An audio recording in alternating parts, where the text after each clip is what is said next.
Hello दोस्तों, स्वागत है आप सभी का आपके अपने यूट्यूब चैनल विश्वगुरु एकेडमी पर। तो दोस्तों, आज की इस वीडियो में हम लोग क्लास 7th की साइंस की एनसीईआरटी का जो 14 चैप्टर है, ठीक है, एनसीईआरटी शॉर्ट नोट्स की सीरीज़ में 14 चैप्टर हम लोग डिस्कस करेंगे। इस चैप्टर में हम लोग विद्युत धारा और उसके जो प्रभाव हैं, इसके जो इफेक्ट हैं, इसके बारे में पढ़ेंगे। 6th क्लास में भी हम लोग ने इसके बारे में थोड़ा पढ़ा था, सर्किट के से रिलेटेड चीज़ें पढ़ी थी, ठीक है। इसमें जो चीज़ हम लोग देखेंगे वो हमें जो बड़ी क्लास है, या यूँ कहें कि न्यूमेरिकल, क्योंकि 6th-7th क्लास में इतने ज़्यादा न्यूमेरिकल्स तो होते नहीं हैं, तो 8th 9th इन सब में जो न्यूमेरिकल्स होते हैं उनमें बहुत हेल्प करती हैं ये जो चीज़ें इसमें दी गई हैं, ठीक है। तो चलिए फिर स्टार्ट करते हैं। तो ये देखिए, ये वाला जो पेज है ये सबसे ज़्यादा इंपॉर्टेंट है। फर्स्ट यहाँ पे चैप्टर है, 14 चैप्टर है, ठीक है, अध्याय 14 का विद्युत धारा और इसके प्रभाव। तो इसमें देखिए ये वाला जो पोर्शन दिया गया है कि विद्युत अवयवों के प्रतीक, ठीक है, ये प्रतीक जो है ये पता होना बहुत ज़रूरी है, क्योंकि जब हम लोग 8th और 9th क्लास में जब सर्किट पढ़ेंगे, ठीक है, क्योंकि देखिए विद्युत धारा वाला जो चैप्टर है वो 6 से लेकर के 10th तक के 12th तक के हैं ये चैप्टर, ठीक है, थोड़ा थोड़ा थोड़ा बढ़ता गया है।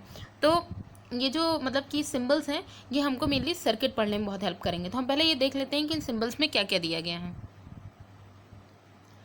तो देखिए यहाँ पे सबसे पहले है विद्युत सेल।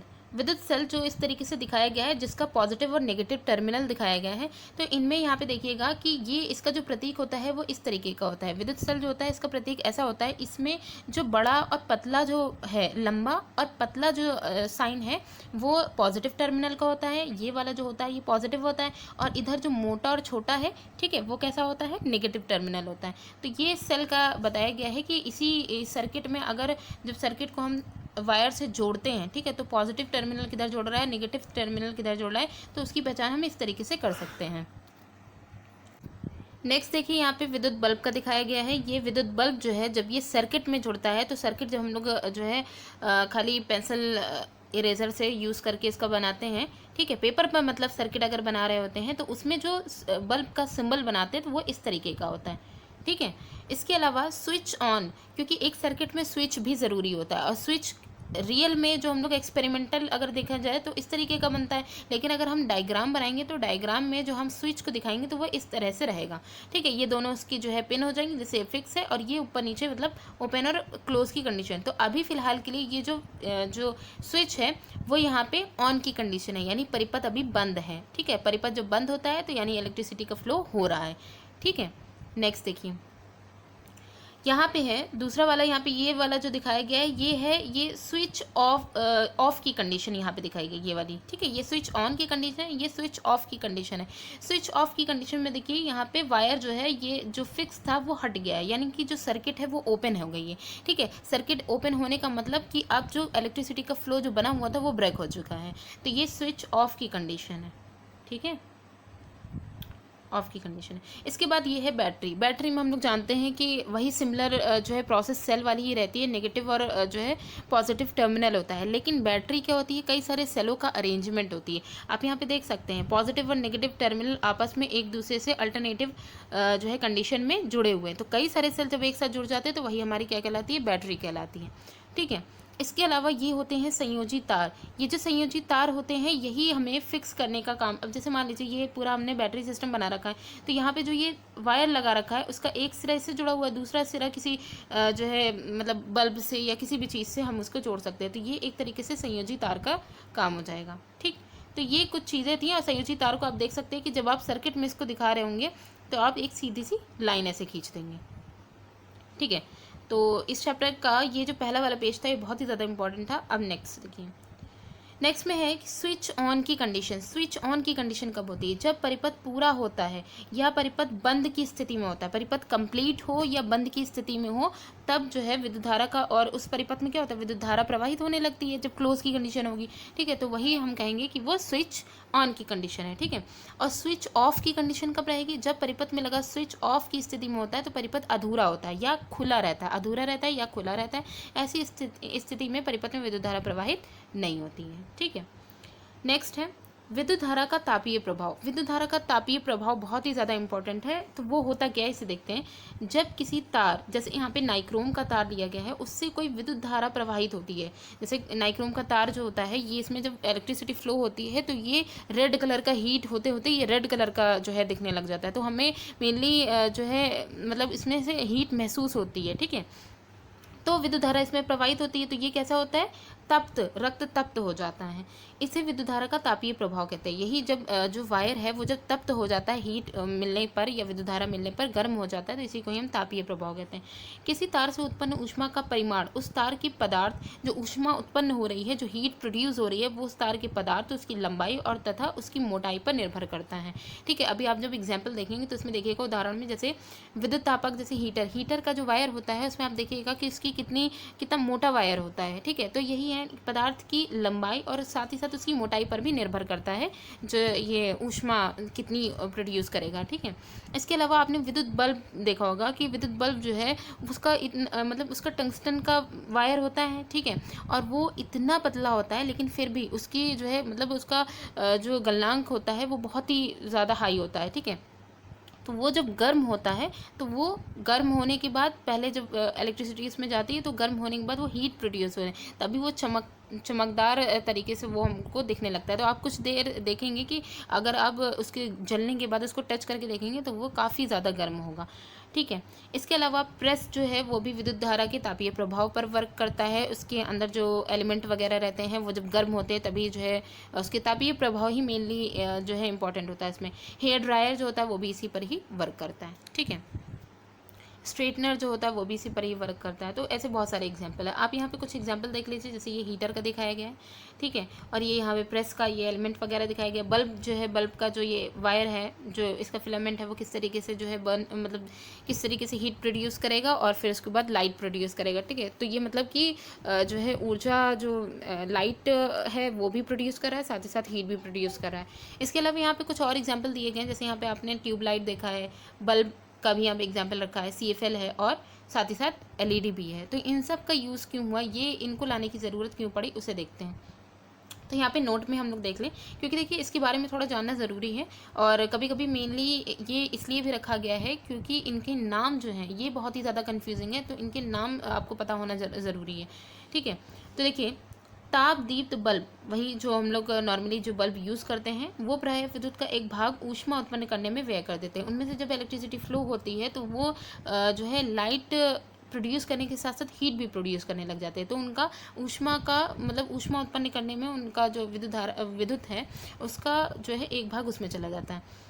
इससे विद्युत की क्षति होती है, जाहिर है इससे जो है वेस्ट तो होगा ही, क्योंकि हम लोग को बल्ब किस लिए चाहिए, हम लोग को बल्ब मेनली लाइट के लिए चाहिए। लेकिन अगर उसमें हीट भी प्रोड्यूस, हीट से हमारा कोई बेनिफिट नहीं है, लेकिन क्या है कि इलेक्ट्रिसिटी जो है वेस्ट हो रही है, ठीक है।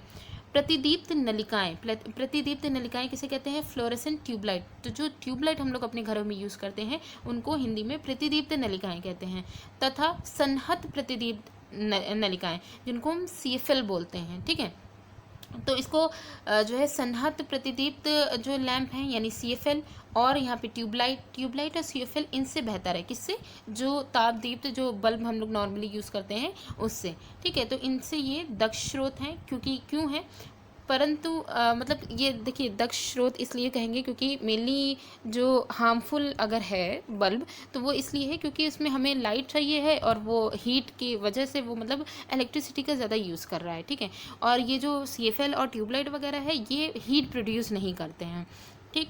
तो इस वजह से मतलब हीट प्रोड्यूस जितनी बल्ब कर रहा होता है उतनी ही मात्रा में नहीं करते, इसलिए इलेक्ट्रिसिटी का ज़्यादा इसमें जो है मतलब खर्च नहीं होती है, बहुत ज़्यादा नहीं खर्च होती है अकॉर्डिंग टू बल्ब के, ठीक। परंतु आजकल एक और बहुत ही अच्छा जो है वो आ गया है जिसको हम बोलते हैं प्रकाश उत्सर्जक डायोड, जिसको हम LED बोलते हैं, लाइट इमिटेड जो है डायोड, ठीक है।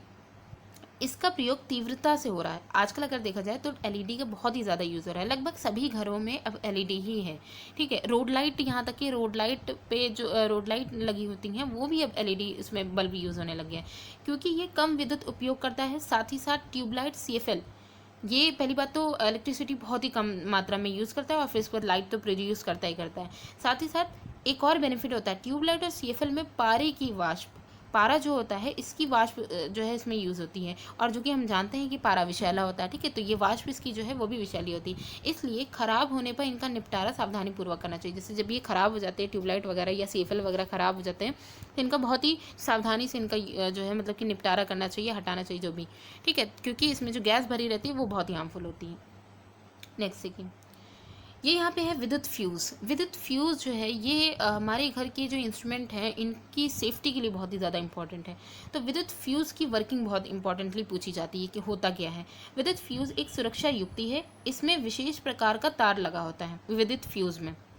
जब परिपथ में किसी दुर्घटनावश विद्युत धारा का प्रवाह अधिक हो जाता है, मतलब कहीं शॉर्ट सर्किट हो गया या जो है बाहर से जो मेन जो लाइट का सोर्स है वहाँ से काफ़ी ज़्यादा मात्रा में इलेक्ट्रिसिटी आ गई या कुछ भी, ठीक है, तो किसी दुर्घटनावश अगर विद्युत धारा का प्रवाह अधिक हो जाता है तो ऐसी स्थिति में ये जो तार जो विद्युत फ्यूज़ में लगा रहता है, ठीक है, ये तार पिघल कर परिपथ को तोड़ देता है। ये तुरंत ही पिघल जाता है, जिस भी ये एलिमेंट का बना होता है, जिस भी पदार्थ का, ये तुरंत फटाक से पिघल जाता है, और जैसे वो पिघलता है वो परिपथ को तोड़ देता है, ठीक है, जिससे विद्युत परिपथ की क्षति तथा संभावित आग के प्रति सुरक्षा मिलती है। कि जाहिर सी बात है विद्युत परिपथ पूरी जो सर्किट जो है वो भी फूंक सकती थी, तो इसके पिघलने की वजह से सर्किट भी बच जाती है, और साथ ही साथ जब शॉर्ट सर्किट होगा तो आग लगेगी, तो आग लगने का खतरा भी कम हो जाता है।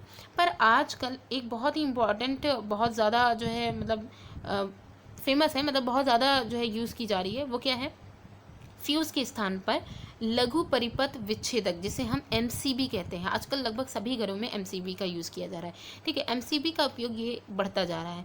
ये क्या होता है, जब किसी परिपथ में विद्युत धारा सुरक्षा सीमा से अधिक हो जाती है, मतलब जितनी चाहिए होती है उससे कहीं ज़्यादा हो जाती है, तो इसमें दो स्विच लगे होते हैं। जो एमसीबी होती है इसमें दो स्विच लगे होते हैं। ये स्विच जो है वो अपने आप ही ऑफ हो जाते हैं, ठीक है, ये अपने आप ही नीचे मतलब गिर जाते हैं, ऑफ हो जाते हैं। फिर उसके बाद जब मतलब जो भी विद्युत में जो भी खराबी थी जब वो सही हो जाती है तो वापस से इसको जो है उठा दीजिए, फिर लाइट आ जाएगी, ठीक है। तो ये इसका यूज़ बहुत ज़्यादा। अच्छा, इसका फ्यूज़ को इसको रिप्लेस क्यों किया, फ्यूज़ जो यहाँ पे फ्यूज़ वायर जो था इसको रिप्लेस किया, क्योंकि फ्यूज़ वायर क्या होता है, जब एक बार वो फ्यूज़ हो जाता है तो फिर से जब लाइट आती है, भले वो इंस्ट्रूमेंट वगैरह सब चीज़ को बचाए रखता है, लेकिन फिर से लाइट लाने के लिए हमें ये जो फ्यूज़ वायर होता है इसको चेंज करना पड़ता है। इस वजह से जो एमसीबी है वो ज़्यादा दक्ष है। तो यहाँ पे देखिए ये कुछ पिक्चर्स दिखाई गई हैं, ये है फ्यूज़ के। यहाँ पे ये जो दिखाया गया ये फ्यूज़ वायर है जो पिघल जाता है, ठीक है। ये एमसीबी के ये दो प्लग हैं जो है वही लाइट ज़्यादा मात्रा में जब आती है तो ये जो है नीचे गिर जाते हैं, ठीक है, ऑफ की कंडीशन में हो जाते हैं। अच्छा, यहाँ पे दो और पिक्चर्स दिखाई गई, एक है विद्युत चुंबक और एक यहाँ पे दिखाया गया है, यहाँ पे विद्युत घंटे के एक मॉडल दिखाया गया है, ठीक है। तो इसकी वर्किंग हम लोग देख करके फिर इसकी पिक्चर देखते हैं। तो सबसे पहले हम देख लें कि विद्युत धारा का चुंबकीय प्रभाव क्या होता है, ठीक है। हम जानते हैं कि चुंबकीय सुई जो एक आपने देखा होगा कि एक छोटे से एक सर्किल में छोटी सी रहती है चुंबकीय सुई, ठीक है। जब चुंबक वाला हम लोग ने एक्सपेरिमेंट किया था तो इसमें हम लोगों ने देखा था चुंबकीय सुई को। तो हम जानते हैं मतलब चैप्टर में चुंबकीय सुई एक लघु चुंबक होती है, इसमें एक छोटी सी जो निडल लगी रहती है वो एक चुंबक ही होती है, ठीक है, जो उत्तर दक्षिण दिशा की ओर संकेत करती है। जब हम कोई चुंबक इसके निकट लाते हैं तो सुई जो है वो विक्षेपित हो जाती है, तुरंत जो है वो विक्षेपित हो जाती है। हमने यह भी देखा कि जब चुंबकीय सुई के निकट रखे तार में विद्युत धारा प्रवाहित होती है तब भी सुई विक्षेपित होती है। मतलब नॉर्मली हम लोग ने अभी तक के जो पढ़ा था वो यही पढ़ा था कि मैग्नेट जैसे ही हम चुंबकीय सुई के पास लाते हैं वो विक्षेपित हो जाती हैं। लेकिन अब हम लोग इस चैप्टर में ये पढ़ेंगे कि अगर हम किसी वायर में इलेक्ट्रिसिटी का फ्लो कर रहे हैं और उसकी चारों ओर इलेक्ट्रिसिटी का जो फ्लो होने की वजह से उसके चारों ओर का जो एरिया है उसमें मैग्नेटिक फील्ड प्रोड्यूस हो रही है, जब हम उसके पास किसी चुंबकीय सुई को लेकर के आते हैं तो वो विक्षेपित हो जाती है। इसका मतलब वो मैग्नेटिक फील्ड प्रोड्यूस कर रहा है, ठीक। तो वही है, जब किसी तार से विद्युत धारा प्रवाहित होती है तो वह चुंबक की भांति होता है, इसे ही विद्युत धारा का चुंबकीय प्रभाव कहते हैं, ठीक है। और इसकी खोज सबसे पहले किसने की थी, हैंस क्रिश्चियन ऑर्स्टेड ने। ये साइंटिस्ट हैं जिन्होंने इसकी खोज सबसे पहले की थी। फिर देखिए यहाँ पे है अब विद्युत चुंबक, क्योंकि हमें तो ये पता चल गया विद्युत चुंबक मतलब विद्युत का चुंबकीय प्रभाव ये तो हमें पता चल गया, लेकिन अब विद्युत चुंबक कैसे बनते हैं, ठीक है। तो वो देखिए, इसके लिए विद्युत चुंबक को जानना बहुत ज़रूरी है, क्योंकि विद्युत घंटी जो है वो इसी पर ही, इसकी जो वर्किंग है वो इसी पर ही आधारित है। इसलिए हम ये देख लें कि विद्युत चुंबक बनते कैसे हैं, तो इस वजह से इसके बारे में थोड़ी सी वर्किंग रखी गई है। एक कील पर एक लचीला तार कुंडली के रूप में, सर्किल एक कुंडली के रूप में बनाना ज़रूरी है, उसको लपेटिए। तार की स्वतंत्र सिरों को किसी स्विच से होते हुए, तार के जो दोनों ही स्वतंत्र सिरे हैं उनको किसी स्विच से होते हुए सेल से जोड़ दीजिए, सेल या बैटरी किसी से भी। कुछ पिन कील के सिरे के निकट लाइए, कील है तो इसका जो नीचे वाला नोक है उसके सिरे के निकट लाइए। अब क्या है, स्विच को ऑन कर दीजिए। विद्युत धारा ऑन करते ही विद्युत धारा प्रवाहित होने लग जाएगी। तो विद्युत धारा प्रवाहित करने पर कुंडली चुंबक की भांति व्यवहार करने लगेगी, ठीक है, और पिनों को अपनी ओर आकर्षित करती है। जब विद्युत धारा का प्रवाह समाप्त हो जाता है तो कुंडली का चुंबकत्व भी सामान्यतः नष्ट हो जाता है। तो इस प्रकार कुंडली को ही, इस प्रकार वो जो कुंडली होती है इसी को ही हम विद्युत चुंबक कहते हैं। तो विद्युत चुंबक एक तरीके से कहा जाए तो ये एक क्षणिक चुंबक ही है। जब तक कि विद्युत धारा का प्रवाह होगा तब तक कि वो चुंबक की भांति व्यवहार करेगा। जैसे ही वो खत्म होगा, वो ब्रेक होगा, वो भी नॉर्मल हो जाएगा, ठीक है। तो ये हो गया चुंबक, विद्युत चुंबक। तो अब यहाँ पे है विद्युत घंटी। विद्युत घंटी क्या होती है, विद्युत चुंबकीय क्रियाविधि पर विद्युत घंटी कार्य करती है। जैसे घरों में जो बेल लगती है, इलेक्ट्रिक बेल, वो जो है वो इसी ही क्रियाविधि पर कार्य करती है। तो अब हम लोग वो जो पिक्चर थी उसको आसानी से देख लेते हैं। ये इसका मॉडल हो जाए विद्युत जो घंटी, जब हम लोग ने चैप्टर पढ़ा था इसको बहुत अच्छे से हम लोग ने एक्सप्लेन किया था, ठीक है। तो हालांकि इसकी एक्सप्लेन जो मतलब प्रोसेस है वो इतनी ज़्यादा ज़रूरी नहीं है, बस हमको थ्योरी के फॉर्म में पता होनी चाहिए। बस ये जो विद्युत घंटी है वो किस पर कार्य करती है ये पता होना चाहिए। और ये यहाँ पे मॉडल दिखाया गया कि विद्युत चुंबक कैसे बना। ये पूरा सेल है, सेल से एक स्विच के थ्रू इसको जब जोड़ दिया गया, और इस वायर को कुंडली के फॉर्म में जो है करना बहुत ज़रूरी है, क्योंकि विद्युत फ्लक्स में जैसे ही चेंज होता है तभी विद्युत चुंबकत्व का जो है प्रभाव जो है वो बनता है, ठीक है। तो हम लोग थोड़े से मतलब 8th क्लास या 9th क्लास में जैसे हम लोग पहुँचेंगे तो हम लोग ये पता चल जाएंगे कि कुंडली जैसा शेप बनाने का क्या रीज़न है, ठीक है। तो फ्रेंड्स, आज की वीडियो हमारी यहीं पे ही एंड होती है, ठीक है। नेक्स्ट वीडियो में नेक्स्ट चैप्टर डिस्कस करेंगे। Thanks for watching.